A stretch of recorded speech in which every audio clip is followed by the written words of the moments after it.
Pode-se começar. Muito boa tarde. Eu, antes de mais nada, queria agradecer aqui a solicitação de um grande amigo meu, o Luís Todo Bom, a gentileza, porque é mesmo da gentileza, de solicitar aqui estas instalações. Ele é da casa, tem tido uma série de colaborações aqui connosco e sempre amigo. Queria também, naturalmente, envolver o senhor representante da Silabo, que é a editora do livro, e, naturalmente, o doutor Rebelo de Sousa, o Pedro Rebelo de Sousa.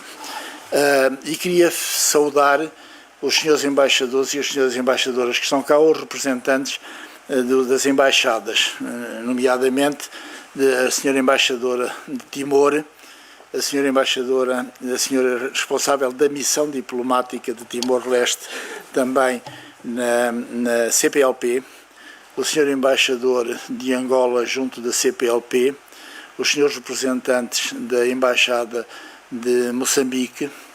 É sempre uma honra termos aqui, e as demais personalidades que estão aqui presentes. Não vale a pena, são todos personalidades de referência, não vale a pena, tenho esta particularidade relativamente aos senhores embaixadores que aqui estão, ou representantes das embaixadas.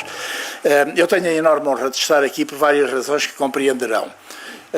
O autor do livro, o engenheiro Luís Todo Bom, foi meu colega do liceu, do AMBO, onde, aliás, fomos colegas do estabelecimento oficial de ensino preparatório antes da entrada na universidade, e tivemos sempre uma relação, naturalmente, de fraternidade e de amizade muito profunda.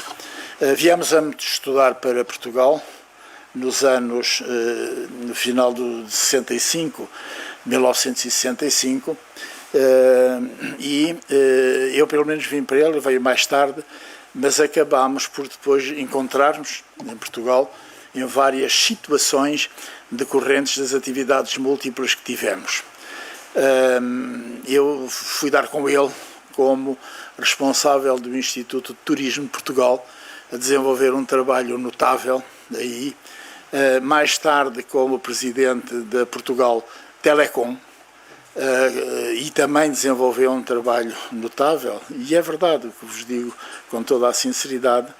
Depois foi administrador da Galp também, mais recentemente, para além de um percurso universitário como docente universitário, sempre dedicado às causas das empresas. Queres que eu continue a citar mais? Chega, pronto, está bem. Mas esta amizade permite isto. Como docente universitário. Agora, jovem como continua a ser, porque a juventude é um estado de espírito, resolveu empreender-se como consultor de várias empresas, e particularmente especializado neste domínio tão delicado que são as empresas familiares, que é isso que ele vai tratar, que é uma obra de referência importante, até porque, tanto quanto um leigo permite apreender estas situações, as empresas familiares, se não são cuidadas em termos geracionais, à terceira geração entram em problemas sérios, tanto quanto eu ouvi de várias. E, portanto, é sempre necessário terem atenção o que é que se deve fazer para isso ser evitado.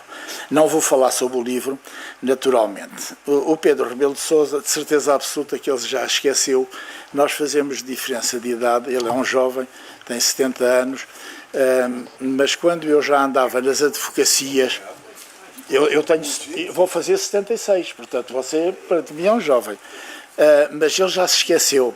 Quando eu andava nas advocacias ligadas ao mundo de trabalho, sobretudo aos sindicatos, tropecei com ele no bom sentido. Era ele estagiário e eu era negociador entre várias atividades da contratação coletiva através do sindicato da atividade cinematográfica.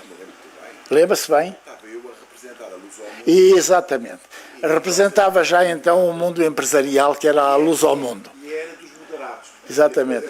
O PC era insuportável. Era odiado. quando nos prenderam, a mim, eu era o coronel Luís Silva.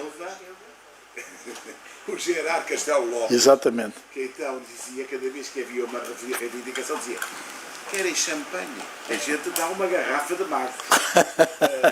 Por doidos. Bom, e então fecharam-nos ali no patronato, como é que se chama? Não, na Avenida Duque de Lolé. Não, do Cló. Exatamente. Então ficámos... Eu sempre que passo por lá lembro-me dessas situações. Por várias razões. Bom, mas entretanto, estava aqui a dizer-vos isto por uma razão. Na vida, talvez da minha maneira de ser e de estar, não obstante procurasse defender sempre intransigentemente as entidades que representava, que eram os sindicatos, acabei, e isso sucedeu várias vezes na vida, depois de terminar as atividades, de ser solicitado pelos antagonistas que estavam, um deles o Luís Silva, o coronel Luís Silva, que se calhar esta história não sabe, mas o Luís sabe, tinha um problema quase insolúvel, porque tinha morrido o sogro dele, o Ildefonso Bordalo, que era dono do Banco Português do Atlântico e de vários outros.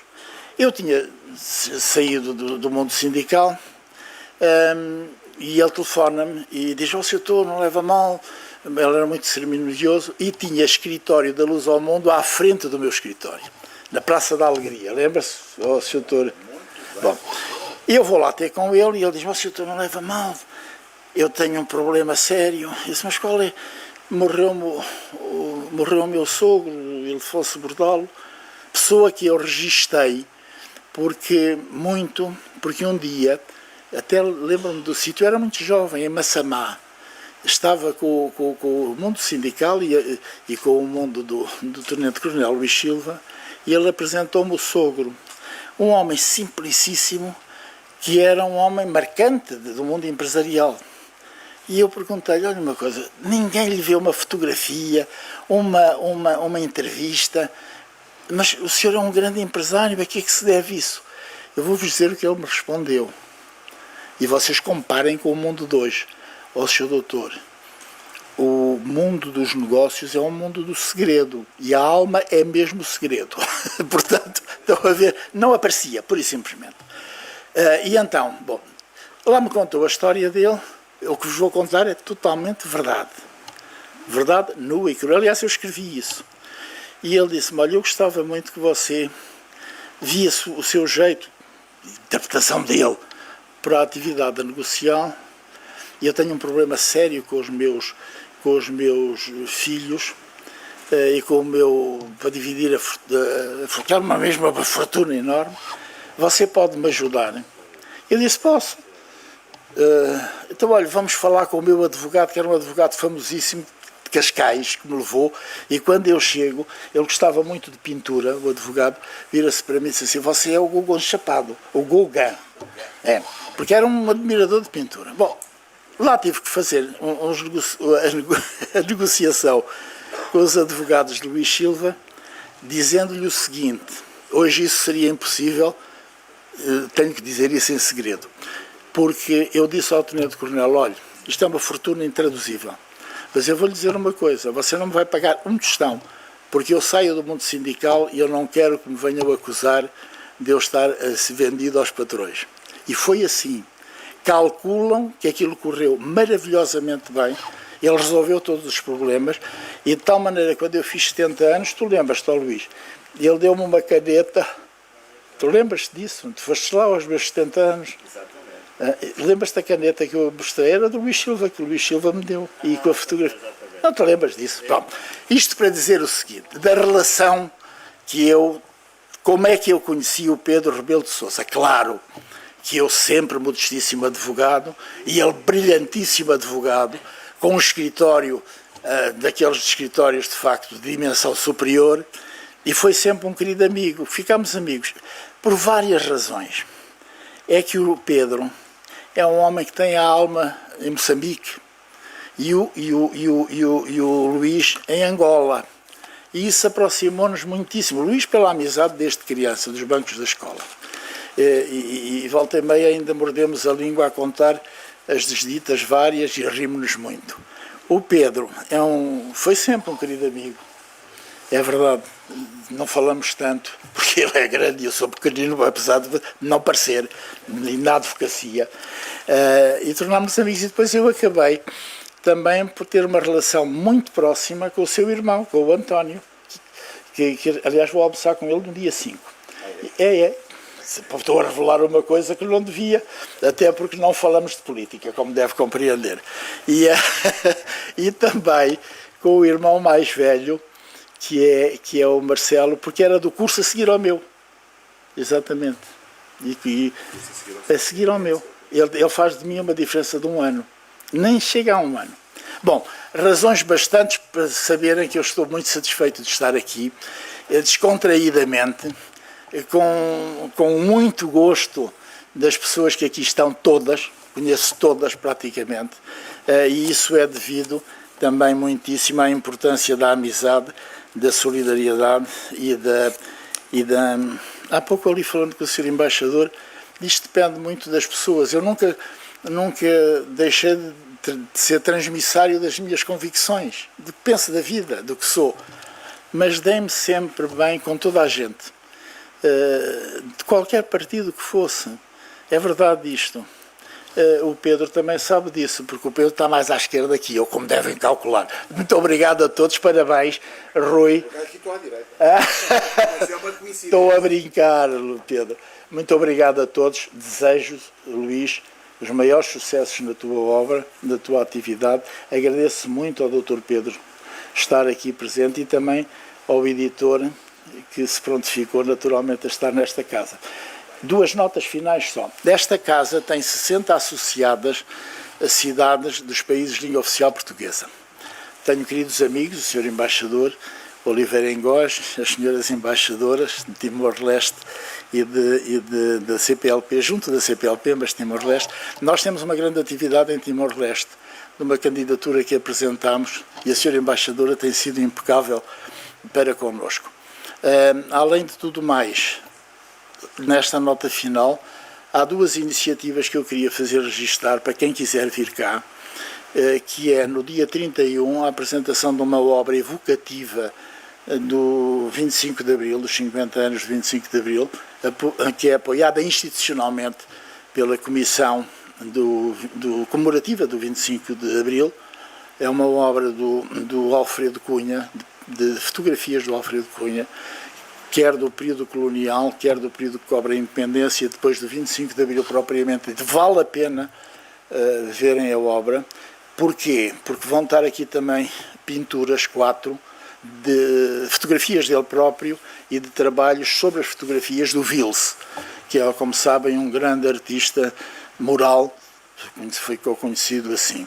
E depois, no dia 8 de fevereiro, vamos ter uma exposição que se vai chamar Portugal, Portugal, a Liberdade, Portugal,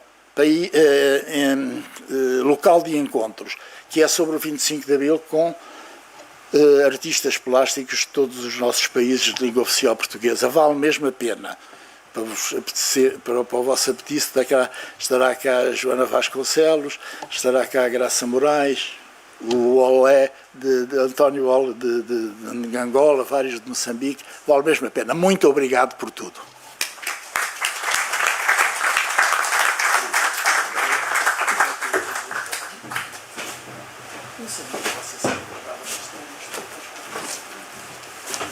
Bom, boa tarde.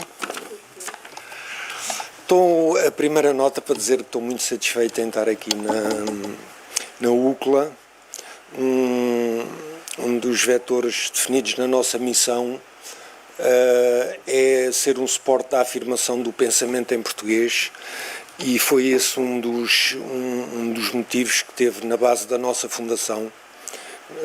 Uma nota mais pessoal, alguma informalidade. Eu fundei a Sílab no 4º ano, quando estava no curso de Gestão de Empresas no ISCTE, e metia muita confusão porque é que em Portugal e em língua portuguesa não havia manuais técnicos e material científico para nós estudarmos. Importávamos tudo no Brasil, que também já é a língua portuguesa, mas os livros eram caríssimos. E foi assim que começou a Sílab, para satisfazer essa necessidade. E a língua portuguesa é um cavalo de batalha para as edições Sílabo. Feita esta nota prévia, Engenheiro Luís Todo Bom, Dr. Vítor Ramalho, Dr. Pedro Rebelo de Sousa, é uma honra e uma satisfação estar aqui na UCLA para dizer algumas palavras sobre o livro Gestão de Empresas Familiares. Em primeiro lugar, quero agradecer ao autor, Engenheiro Luís Todo Bom, o convite como seu editor e em representação das edições Sílabo, vos deixar aqui duas mensagens. A primeira mensagem que vos quero transmitir é que foi muito gratificante trabalhar com o Engenheiro Luís Todo Bom, não só porque nos apresentou uns manuscritos de excepcional qualidade, mas também porque, ultrapassando o tradicional papel de autor, nos acompanhou e deu todo o apoio em termos daquilo que se considera ser o papel do editor. Até em questões técnicas, como a questão da paginação, a elaboração das ilustrações, a concepção da capa, entre os outros aspectos, podemos sempre contar com a contribuição e a disponibilidade do engenheiro. Toda esta dinâmica que desenvolvemos para dar forma de livro aos manuscritos revelou uma característica por parte do autor que não é muito comum. Sentimos nele a preocupação e o seu foco nos seus futuros leitores, pretendendo entregar-lhes um livro de altíssima qualidade em todos os aspectos e a busca de tentar chegar o mais perto possível à perfeição. Trabalhar com o engenheiro Luís Todo Bom foi e é uma experiência enriquecedora, na medida em que a sua abordagem colaborativa e proativa tornou e torna todo o processo editorial um verdadeiro prazer. A dedicação do autor em partilhar o seu conhecimento e perspectivas foi inspiradora e estou confiante de que os leitores encontrarão neste livro uma fonte valiosa de orientação e inspiração. A segunda mensagem, a primeira já acabou, a segunda mensagem que lhes quero deixar é que sabemos que ao termos juntado este livro ao nosso catálogo, não apenas o enriquecemos, mas também fortalecemos a reputação da nossa casa editorial como um espaço dedicado à excelência e ao conhecimento. Agradecendo ao engenheiro Luís Todo Bom a confiança que em nós depositou para sermos os seus parceiros editores na publicação deste livro, convido-vos, pois, a explorar as suas páginas e a testemunharem a sua qualidade, que certamente deixará uma marca duradoura em todos os que procuram ser bem-sucedidos na gestão das empresas familiares. Obrigado.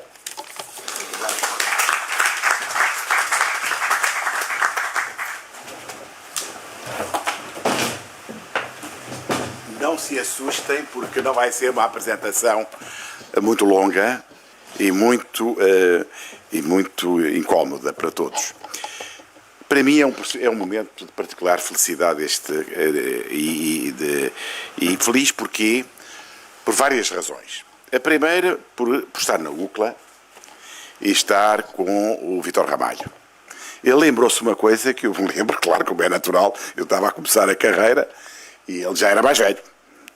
Separa-nos não a generosidade que ele teve de dizer que eu tenho 60 anos, acho que é querido, enfim, e a minha mulher que está ali atrás vai sentir isso como um elogio, mas a verdade é que separa-nos verdadeiramente muito menos que 10 anos.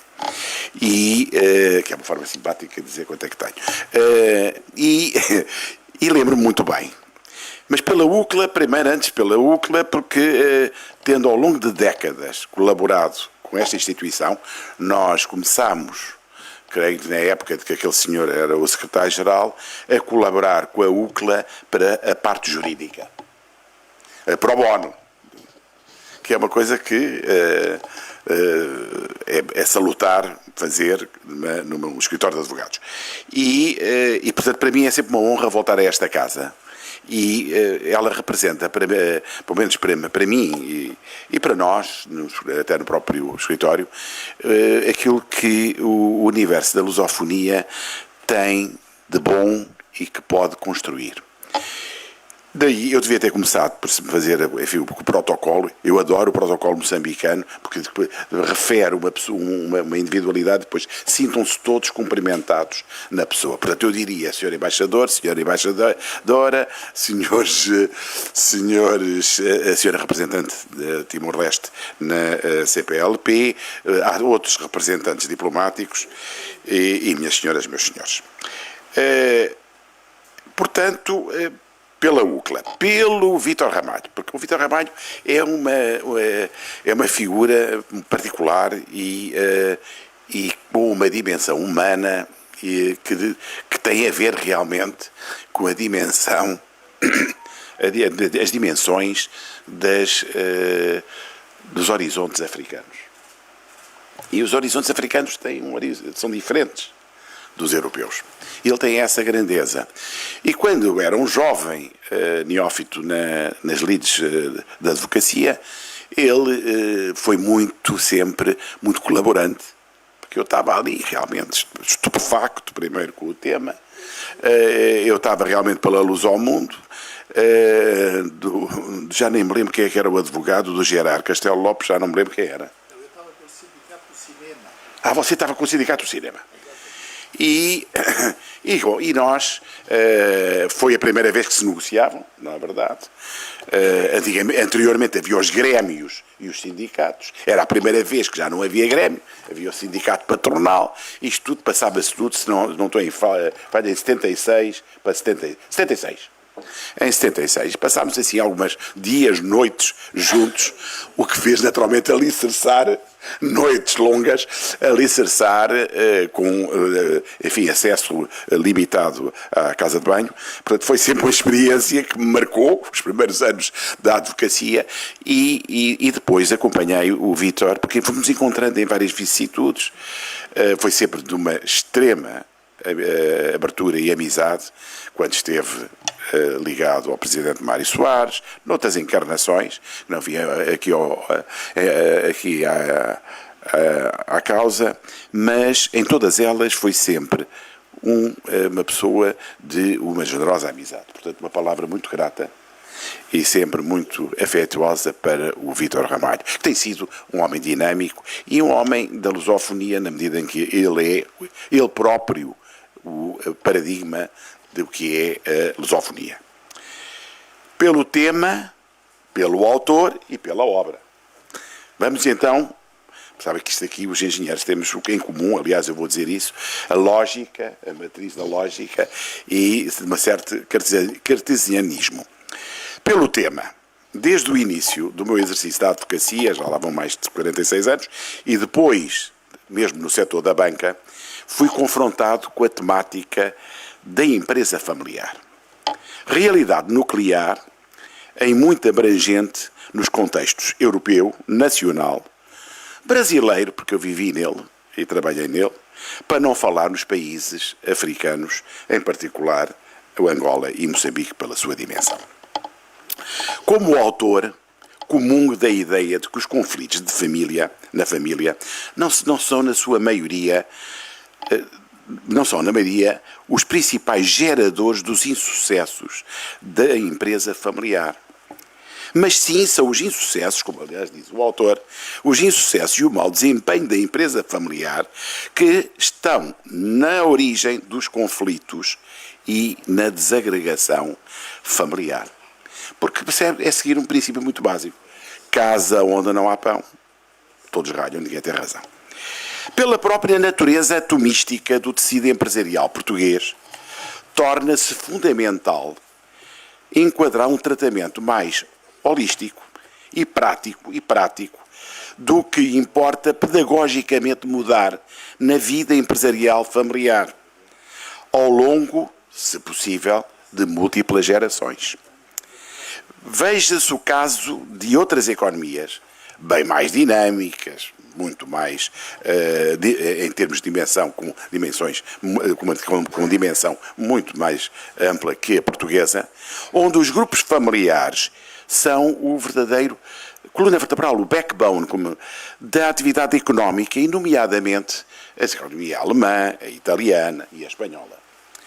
Lembra-nos o autor o peso dos grupos familiares nas economias em diferentes geografias, em que existe economia de mercado enquanto percentagem significativa do seu PIB, no VAB e na criação de empresas. Não fogem eles, pela sua natureza, esses grupos familiares, à complexidade de processos e estruturas de gestão as mais avançadas. Deverão cuidar, isso sim, do sempre não fácil equilíbrio, eu digo bem, não fácil equilíbrio, entre familiares e a empresa, matéria a que o autor dedica o segundo capítulo desta obra, com o desenvolvimento do que denomina modelo de 2 círculos, que acho que é muito bem conseguido e que vale a pena acompanhar no seu desenho, e que é muito didático, digamos. É muito didático porque qualquer um pode acompanhar. A restante obra dá-nos conta do que releva no aprofundamento teórico-prático das múltiplas facetas em que se desdobra a abordagem poliédrica, porque poliédrica é, desta realidade. O tema transcende fronteiras e, como à frente referirei, cabe dele tratar com particular acuidade no âmbito de economias como as de Angola e de Moçambique. O tema tem, sem margem de dúvida, um tratamento muito compreensivo e transversal neste importante trabalho de Luís Todo Bom. É, portanto, um tema fascinante. Pelo autor, une-me ao Luís Todo Bom uma amizade que não é dos bancos da escola, como a do Vítor Ramalho, mas que se sedimentou muito nas últimas 3 décadas. Um ser humano muito polifacetado, ótima cabeça, com o elixir da juventude, que eu invejo, intelectualmente superior, estudioso, com a preocupação de alargar e aprofundar o conhecimento, um executivo que conhecia em plena atividade desafiante, na reformulação e posteriormente privatização da Portugal Telecom. Fui advogado, que aliás foi o primeiro IPO, portanto uma operação internacional de oferta pública, que foi feita por Portugal, aliás por empresa portuguesa, e que tive a possibilidade de participar como advogado do vendedor, que era na altura a CE, nas comunicações nacionais. Um ser preocupado com as exigências de uma cidadania responsável. Quem fala com ele, quem é amigo dele, sabe que ele vive a cidadania responsável permanentemente, diariamente, e particularmente é um amigo de todas as horas. O Vítor deve confirmar isto. Com ele partilho os princípios centrais que nos levam a não julgar só com os olhos e com a razão, mas também e sobretudo com o coração. Une-nos um conjunto de valores e modo de estar neste mundo. Como ser alguém de uma curiosidade plural, em busca de novas experiências e em diversificadas fontes de conhecimento. Eis o que sempre encontrei no Luís. Fascinou-me a disciplina de voltar à academia, para se atualizar e regressar à mesma para desenvolver uma dinâmica atividade no ensino. Um ensino responsável e didaticamente estruturado no domínio onde publicou este seu manual, e não só, mas particularmente no domínio em que publicou este seu manual agora na 2ª edição. A obra reflete toda uma experiência e uma preocupação aplicacional com referência a casos reais não identificados. Se a empresa familiar claudicar nos processos e implementação das decisões, dos atos de gestão, a crise alargada a crise alargará inevitavelmente ao restante universo familiar. Engenheiro, teve na sua coluna estruturante, sede nos encontramos nos domínios a que a lógica junta os mundos da engenharia do direito. As nossas conversas primam por um veio condutor que obedece a um discurso dialético, é verdade, não especulativo, mas conclusivo.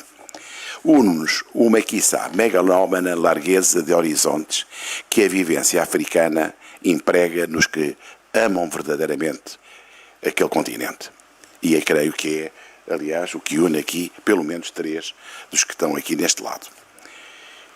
Uma permanente e impaciente insatisfação com a estratégia limitativa que impede que este país, que tanto amamos, não tenha até hoje conseguido cumprir o seu dever.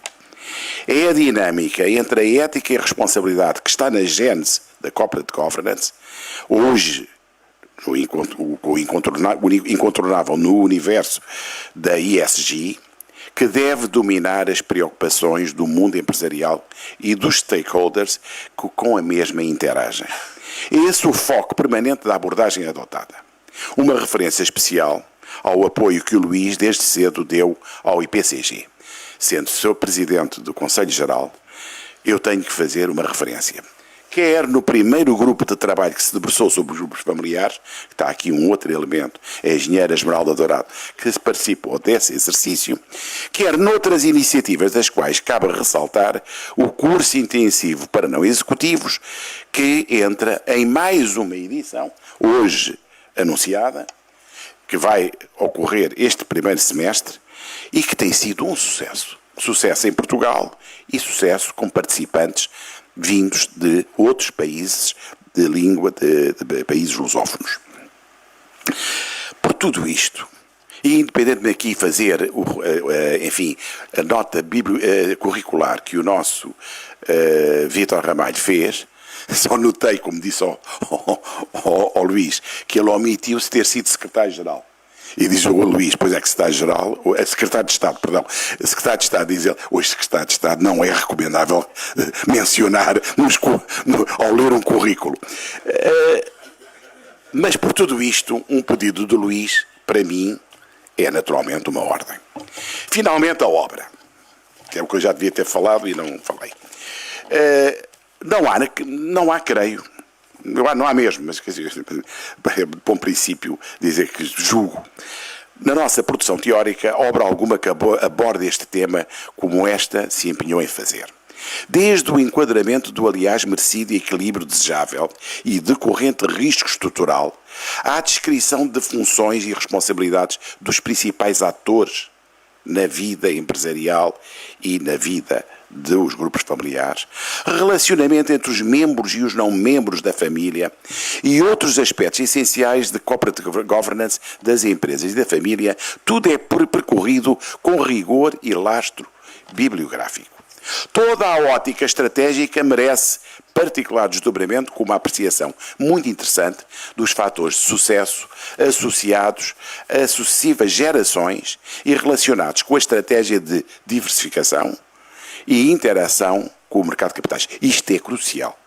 Esta é uma matéria que, parece que não temos um mercado de capitais muito desenvolvido, nem aqui nem nos países de língua portuguesa, mas a verdade é que cada vez mais esta realidade de relacionamento do mercado de capitais não passa apenas pelo mercado acionista, passa pelo mercado de dívida, por outros mercados. E esta interação e esta diversificação, todos já viram que há muitos grupos familiares que de repente passam a ter uma agência de turismo, depois passam a ter, já não sabemos, e depois resolvem vender a corretora, mais a agência de turismo. Para esta diversificação tem muitas vezes uma manobra de diversão que acaba por merecer uma referência e uma análise do Luís muito apropriada. Outras novidades desta segunda edição foram o tratamento dado à filantropia, que toda a atividade de filantropia, hoje mais do que nunca, as fundações, não fundações, às questões relativas à identidade e reputação, questão nuclear para a durabilidade e afirmação dos grupos familiares, a reputação, e uma abordagem renovada da questão da sucessão harmoniosa e bem-sucedida, em particular, e para começar, do próprio fundador. Se a obra já abordava a diversidade de género, family offices, desafios tecnológicos e ambientais, que são realmente temas fundamentais, nesta edição o autor recorda as novas tendências de trabalho. Remoto e misto, isto hoje muito apropriado, pós-Covid então mais do que nunca, vive angustiadamente essa realidade na minha instituição, no meu escritório, porque de repente não percebo quem é que está em trabalho remoto. É tudo uma grande confusão, para ser honesto, mas enfim, temos que fingir que estamos todos de acordo. E tudo o que isto suscita, porque não sabemos honestamente se a pessoa está a fazer compras no supermercado, se não está, aquelas coisas. Tudo isto poderá ganhar aplicabilidade, como atrás aludi, no universo da lusofonia, da qual esta casa cuida com particular profundidade. A preparação pós-retoma de tentativas de enquadramento democrático no final do século XX, em economias elas igualmente tentativamente de mercado, traz consigo o imperativo nascimento ou renascimento de grupos familiares, mais nascimento que renascimento.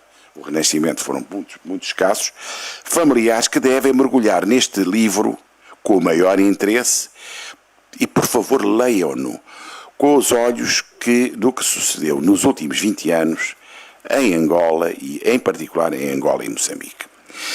Mas o que mais seduz o leitor, para mim falo, e também seduziu o autor, que é para nós, é o estudo de caso que foi construído especificamente para ações de formação intensiva e aplicacional e que não retrata uma situação real. Bom, pronto, a situação é real, não é uma específica que se identificada e não é uma situação de per si, permitindo aos leitores aplicar os conhecimentos adquiridos através da leitura do livro. Isto é muito interessante porque é uma espécie de caso prático, inspiracional até para depois testes que os docentes da cadeira queiram fazer.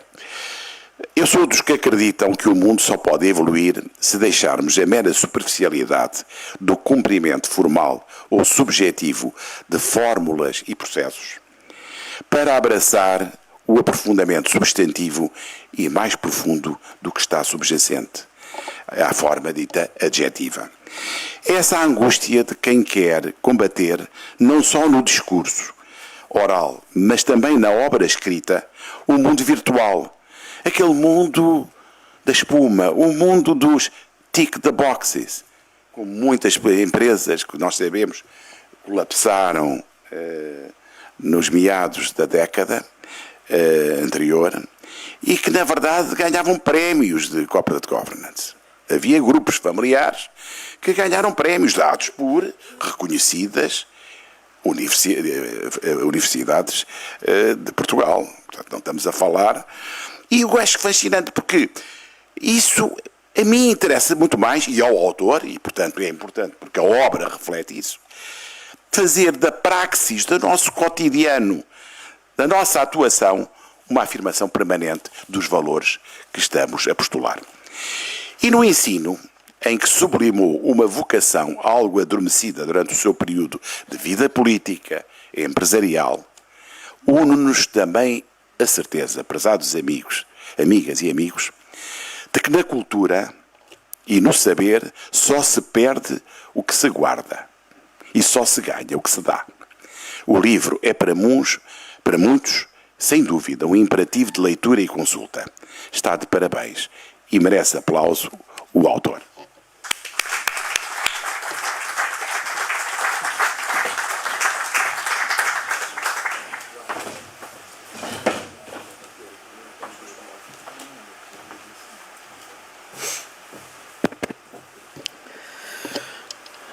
Boa tarde a todos, senhoras embaixadoras, senhor embaixador de Angola junto do CPLP, Dr. Edson Correia e a Dilma, permitam-me que faça uma menção especial aos meus companheiros angolanos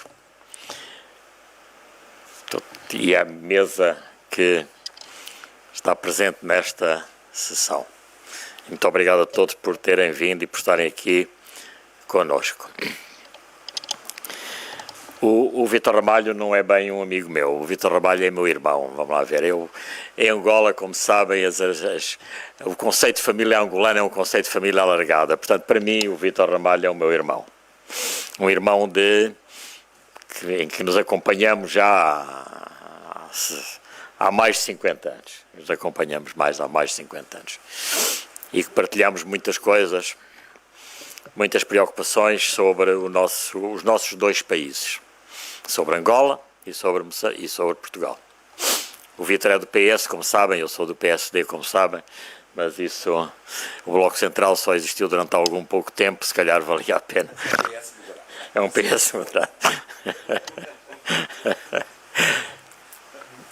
O Pedro também faz parte das minhas amizades profundas e está aqui comigo e também me acompanha já há muitos anos.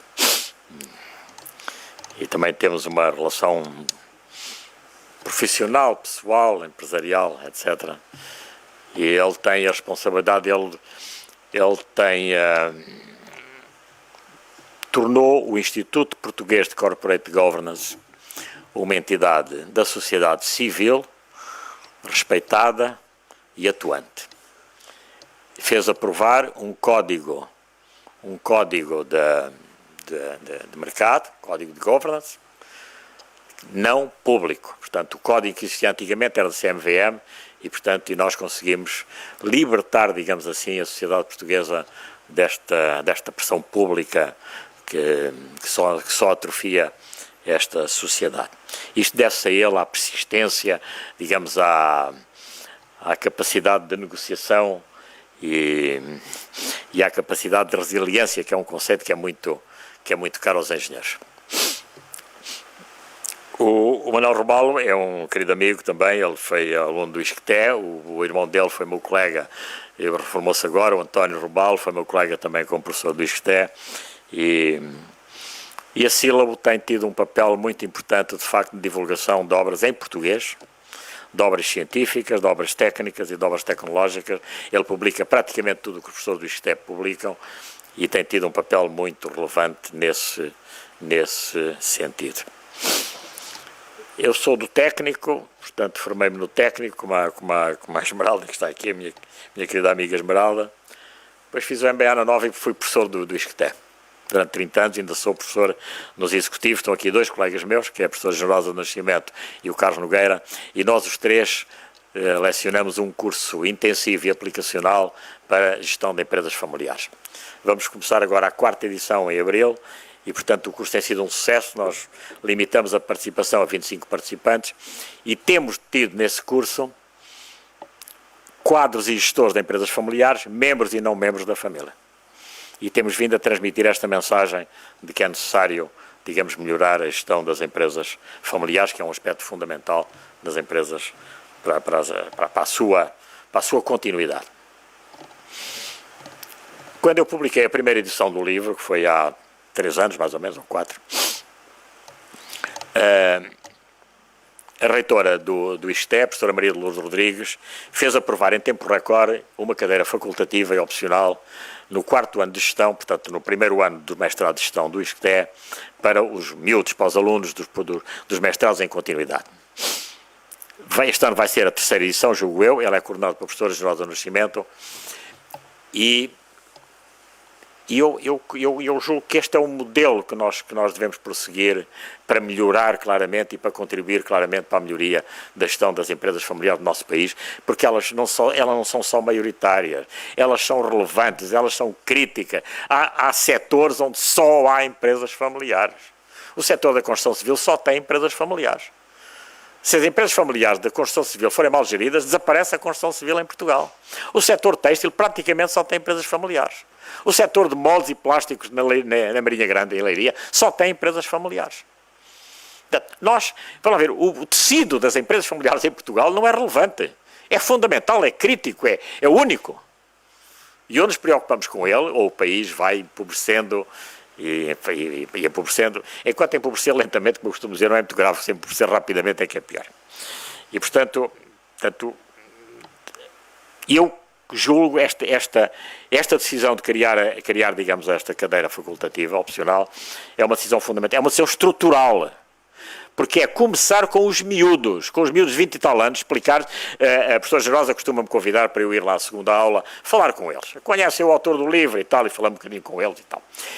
E eu, na última aula que fui lá, disse-lhe assim, olha, vocês nesta última edição havia 10 ou 12 miúdos, numa aula de 30, que estavam lá porque tinham um negócio da família.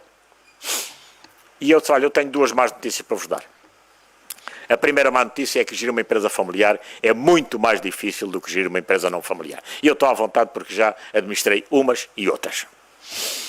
A segunda má notícia que tenho para vos dar é que se pensam quando acabar o curso e trabalhar para os vossos pais, esqueçam. Pelo menos 3 a 5 anos trabalham fora.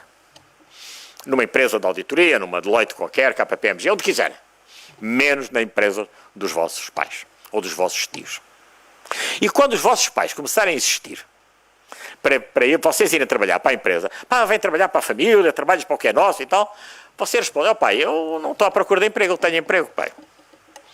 Eu vou para aí fazer o quê? Fazer o mesmo que tu fazes não é preciso, tu ainda és novo, lá, meus miúdos de 20 e tal anos, os pais vão ter 50, qualquer coisa assim.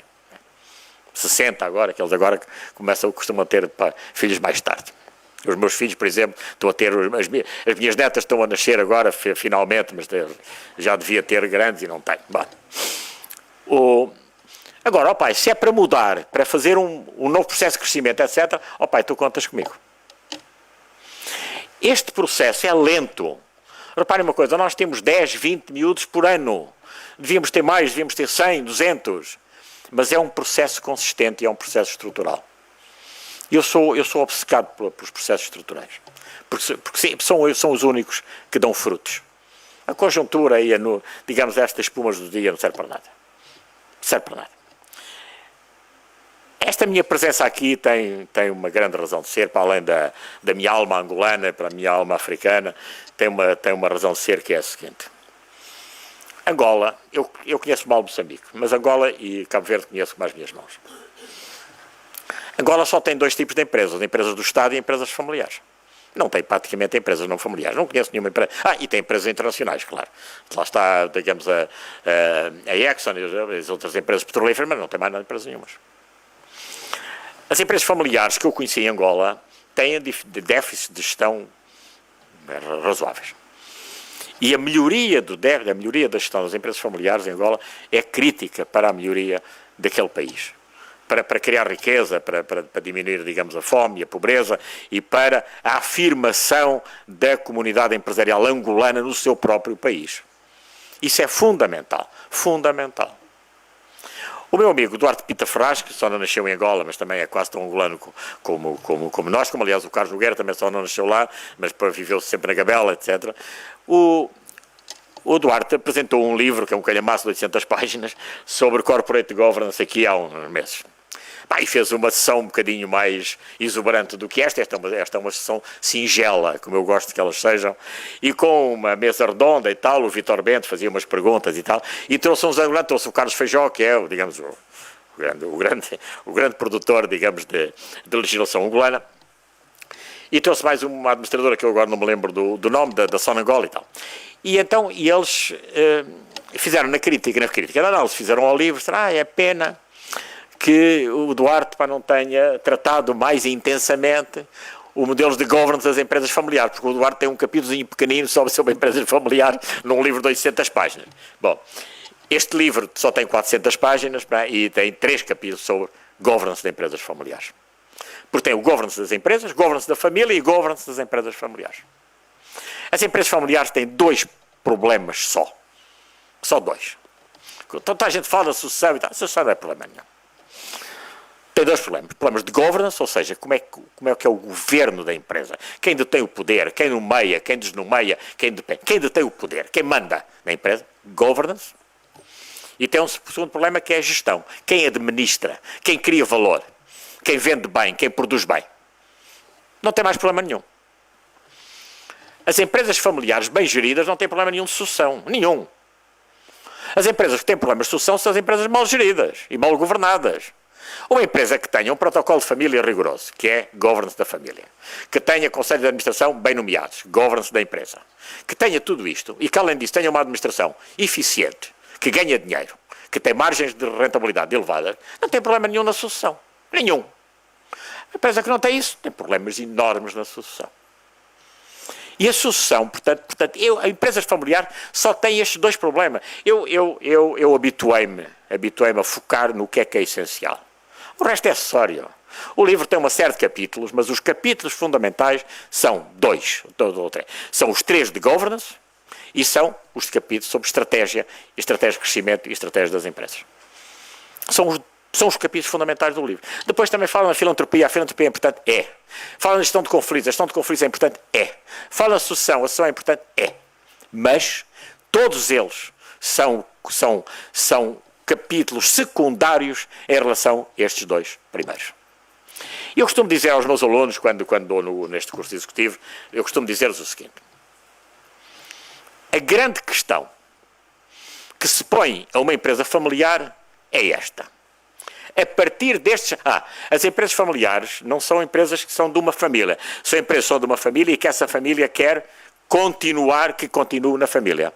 Há o conceito de transgeracionalidade que está associado às empresas familiares. E por isso é que se fala muito na sucessão. Bom, eu costumo dizer que a grande questão, a questão é esta. A partir destes negócios e com esta família, para onde é que eu quero ir?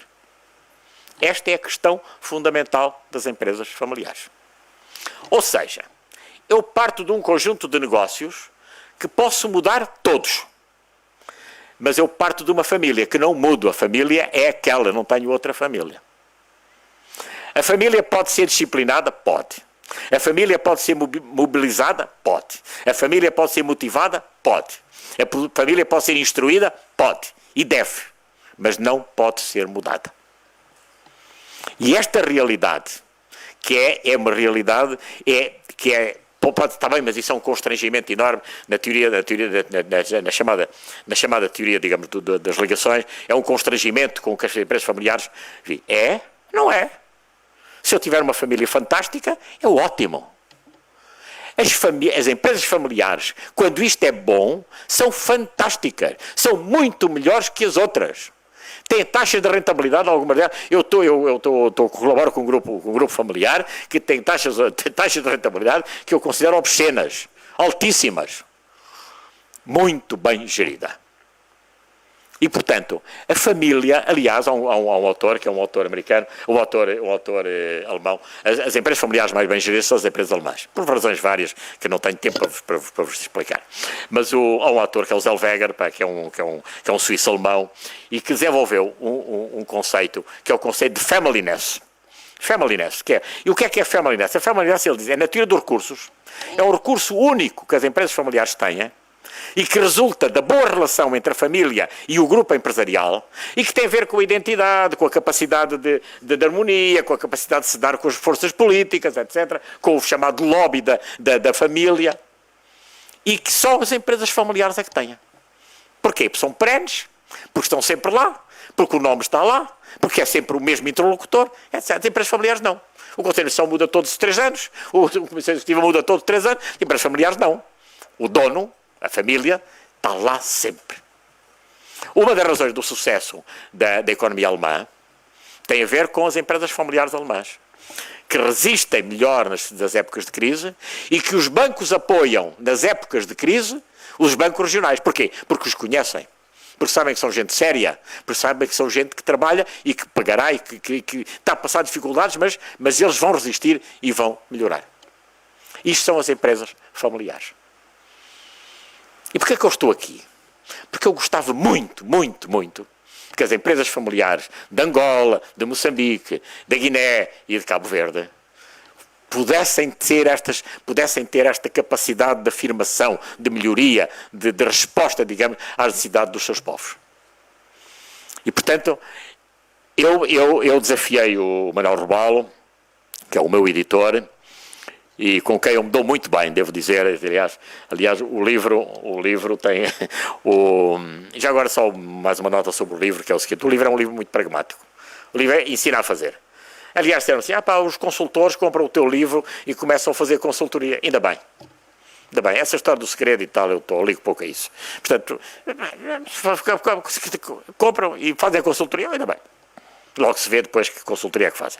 Agora, aliás, o professor Alberto Castro, que apresentou, eu apresentei o livro já em Lisboa, fiz a apresentação formal ali na Fundação Oriente, e apresentei no Porto também. Foi o Alberto Castro, que é professor da Universidade do Porto, fez a apresentação do livro e que disse uma coisa que eu acho deliciosa, que diz assim, ele diz assim: este livro é um livro que não tem palha nenhuma, é um livro de saber fazer, e foi escrito claramente por um engenheiro.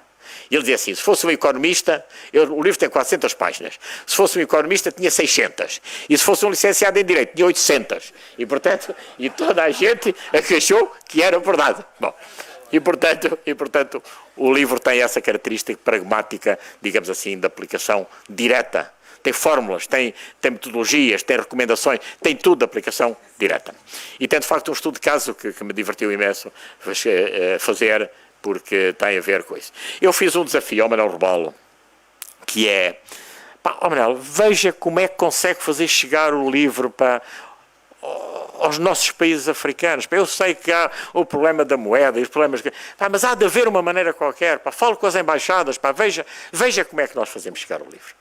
Não é porque se ganha no livro, é porque o livro é fundamental para melhorar, digamos assim, a gestão e a governance das empresas, digamos, dos países africanos. E é isto que me move, é por isso que eu estou aqui, e é por isso que eu estou aqui, sobretudo com o meu irmão Vítor Ramalho. E muito obrigado por me terem ouvido.